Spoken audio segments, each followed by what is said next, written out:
Hello Namibia, welcome to our very first episode of the Agriculture Trade Policy Talks, brought to you by the Agriculture Trade Forum in collaboration with the ACAP project under the GIZ Namibia. I'm your host, Maria Emmanuel, Technical Advisor at the Agriculture Trade Forum, also known as the ATF. In every episode, I'll be talking to industry leaders in the agriculture trade policy space.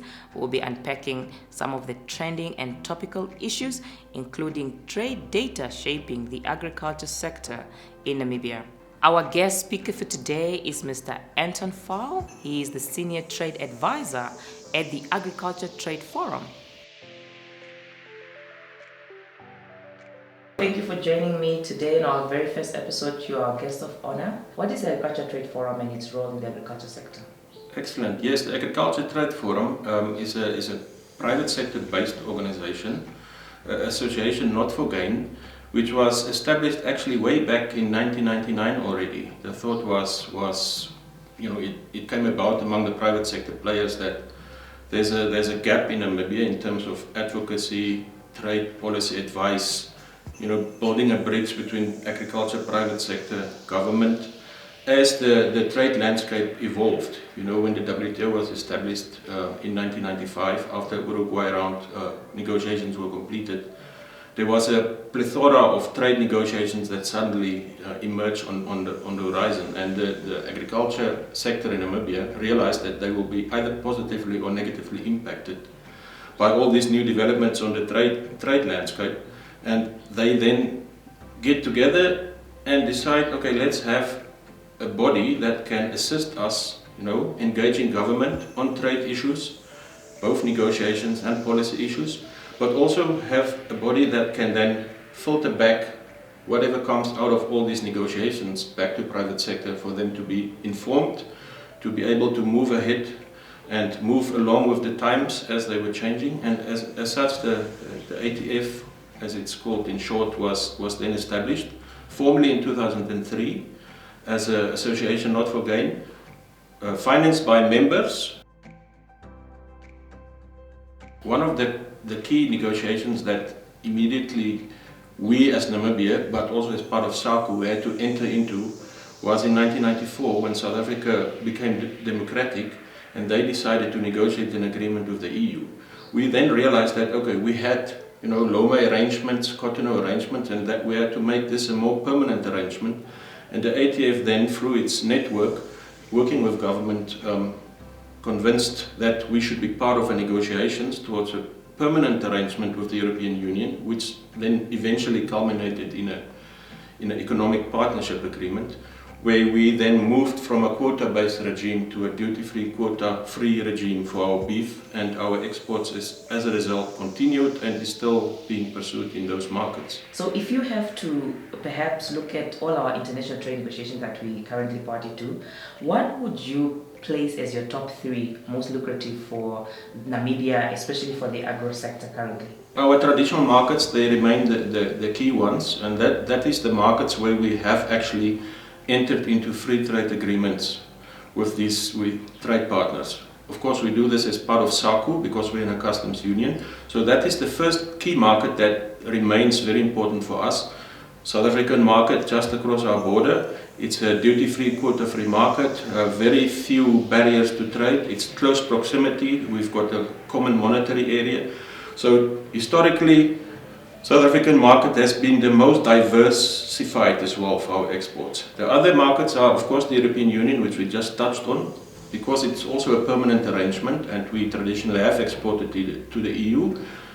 The UK being the third market, a newcomer on the block, not because the UK, we have not traded with the UK before, but because of the Brexit, as you know, issues. They've broken away from the EU and we had to negotiate a new trade arrangement with the UK.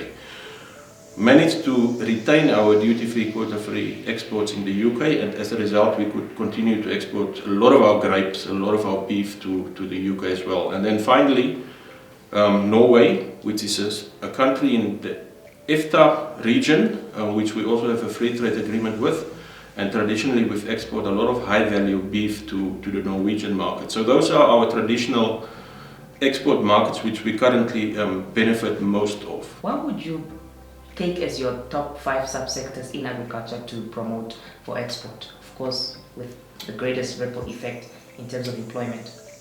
Very good question, and for this one actually needs to have an hour-long debate because it's multifaceted.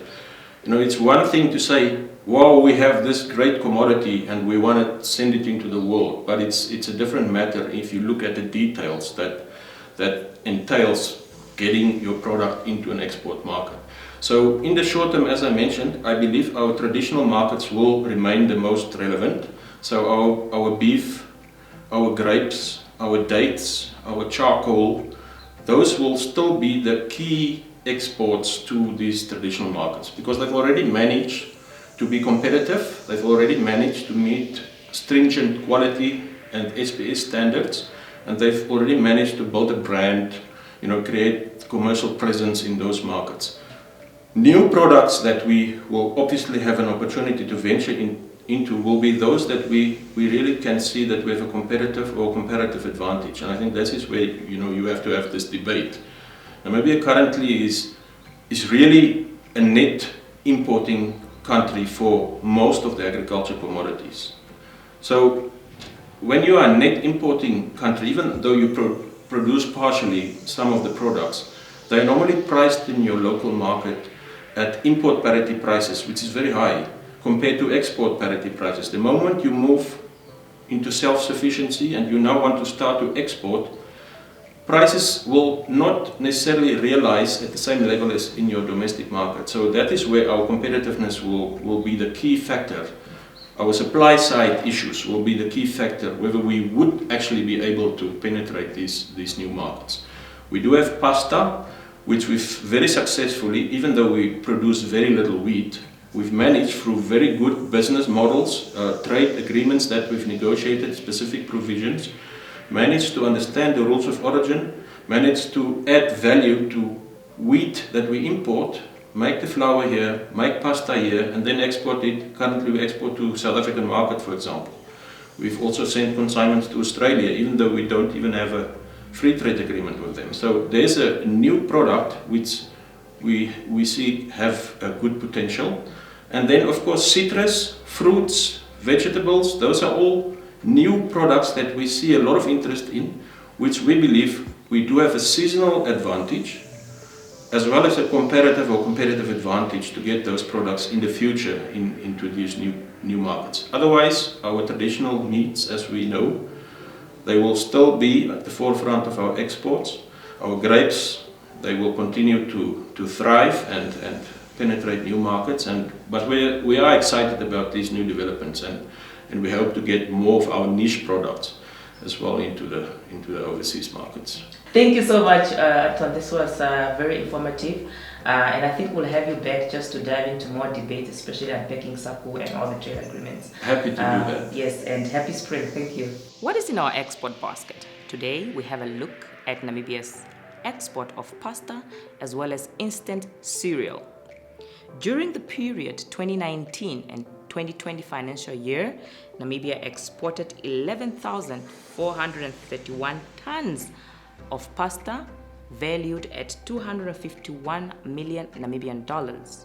During 2020-2021 financial year, Namibia exported 13,065 tons of pasta valued at 287 million Namibian dollars. That's an increase of 13% from the previous year. Instant cereals exported during the 2019-2020 period was 703 tons, valued at 9 million Namibian dollars. While during 2020-2021 financial year, Namibia exported 789 tons of instant cereals worth 10 million Namibian dollars. The total export of the two products is 25,988 tons, valued at 558 million Namibian dollars. Where are we exporting our pasta and instant cereal? Currently, Namibia is exporting bulk of it to South Africa, to Zambia, Botswana, Zimbabwe, as well as Angola. The plan is also to move into the African Continental Free Trade Area and expand Namibia's pasta export in the African market.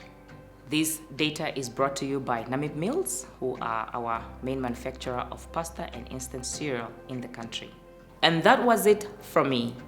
Thank you for joining me on our very first episode. I hope it was informative and very interesting. Please make sure you join us on our second episode, where we will be unpacking more interesting topics in the agriculture trade policy space. Please make sure you subscribe, you like, and if you have any topic or any question that you want us to consider in our next episode, please put it in the comment box below, and see you next time.